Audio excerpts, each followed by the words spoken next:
Өргөдлийн байнгын ороо өнгөрсөн 7 хоногт хэвлэлийн багварал хийгээд иргэдийн тавьж ирсэн асуудлыг улсын прокурор шилжүүлсэн гэж.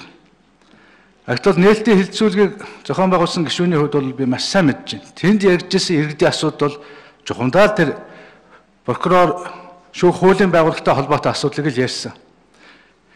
Тэгтэл одоо тэр байгууллагад нь асуудал нь шилжүүлсэн. Одоо ингээд чуулган завсарлаад явах юм байна л да.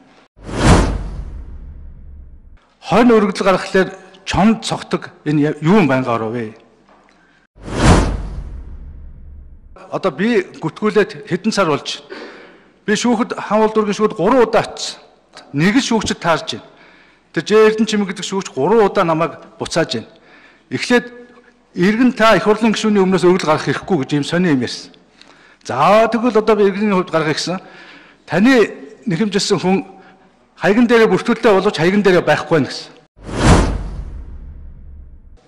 Агт би тэр гэрт нь очиж байсан шүү дээ. Хурц генералын гэрт очиж байсан. Тэнд дээд шүүхийн даргатай нь хүртэл гэрт нь таарж байсан. Их хурлын гишүүнийг ингэж дормжиж явахад тэр иргэдийг яана гэж бодож байна та нар? Дараа нь тэр иргэдийнхээ нүрийг юу н та нар яана гэж харж яаж харна гэж бодож байна? Хууль зүйн байгууллагын дээр хууль зүйн сайд ч гэсэн ноцтой мэдээлэл хийсэн шүү дээ. Тэгээ энэ бүгдийг хариуг нь өгөхгүй юм уу? Ингээд хараа явлаа юу? Ингээд цагаан цагаан цараа тэмдэглэлээ юу?